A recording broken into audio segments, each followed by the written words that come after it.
Paix et joie, bien-aimés du Seigneur, que la paix et la grâce de Dieu reposent sur chacun de vous. Je viens en ce jour partager un enseignement sur l'importance de décréter sa journée avant de franchir le seuil de sa porte. Je prie. Père éternel, Dieu de gloire, Dieu de bonté, je te confie cette personne qui écoute ce message. Je prie maintenant qu'elle soit visitée par ton Esprit Saint. Et que toute porte de grâce, de bénédiction qui avait été fermée par l'ennemi à cause d'une distraction, Père, que pendant qu'elle écoute ce message, cette porte soit ouverte au nom puissant de Jésus. Bien-aimé, le monde spirituel ne connaît pas le vide. Si vous ne remplissez pas votre journée de paroles déclarées, les circonstances ou les intentions des autres le feront pour vous. Bien-aimé, faire des déclarations prophétiques avant de quitter sa maison, c'est passer du statut de subisseur à celui de gouverneur. Tout ce que nous voyons aujourd'hui a d'abord été une parole. Dieu n'a pas seulement pensé le monde, mais il a dit. En tant qu'être créé à son image, votre bouche est un outil de création. Bien-aimés, vos paroles ne décrivent pas seulement votre réalité, non, mais elles la façonnent. Quand vous déclarez, cette journée est bénie, vous n'énoncez pas un souhait, mais vous établissez un décret législatif dans le monde invisible. Bien-aimé, chaque matin représente une porte spirituelle. Quitter sa maison sans déclarer de parole, c'est franchir cette porte sans amis et sans direction. La Bible dit que la langue est comme le petit gouvernail qui dirige un grand navire. Vos déclarations du matin fixent le cap.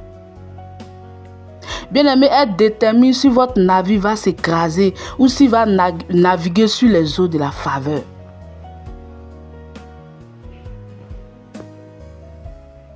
Le chemin que vous allez emprunter aujourd'hui comporte des embûches, des esprits de frustration, des accidents, des blocages administratifs ou des conflits relationnels. Mais par la déclaration, vous envoyez vos paroles en éclaireur. Vous brisez les barrières avant même que vos pieds ne les atteignent. Vous saturez l'atmosphère de votre bureau, de votre voiture ou de vos rendez-vous dans la présence divine. Voici l'importance des déclarations. Vos paroles vont en éclaireur.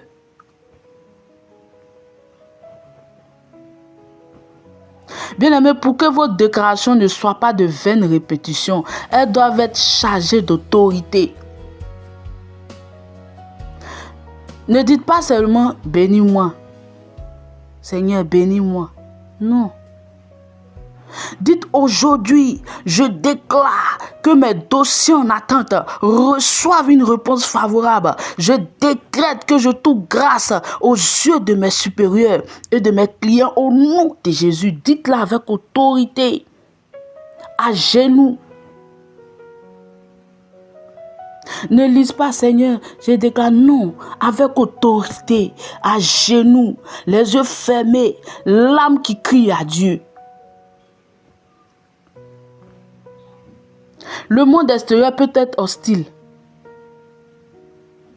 Donc vous tracez une ligne spirituelle. Vous dites, je sors sous la couverture du Très-Haut. Aucun accident, aucun plan de l'ennemi ne pourra m'atteindre. Mes pas sont divinement ordonnés au nom puissant de Jésus. Vous dites avec autorité. Vous ne déclarez pas seulement sur les choses, mais déclarez aussi sur vous-même. Vous dites aujourd'hui, je refuse d'être offensé. Je déclare que ma langue est une source de vie et que ma sagesse attire des solutions au nom puissant de Jésus. Bien-aimés, au sortir de cet enseignement, déclarez avec autorité.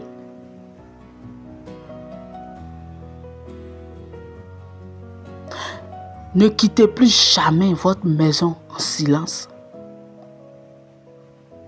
Même si vous êtes pressé, même si vous avez peu de temps, prenez ces 2 minutes sur le pas de votre porte. Regardez votre journée en face et dites-lui comment elle doit se comporter.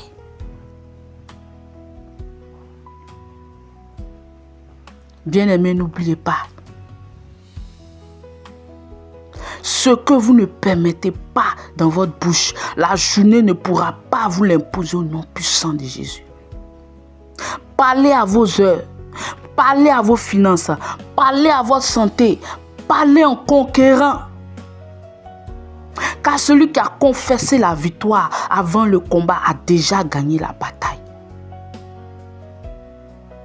Bien-aimés, que la paix et la grâce de Dieu reposent sur vos vies et que cet enseignement soit un nouveau départ dans vos vies. Allez-y avec autorité au nom puissant de Jésus.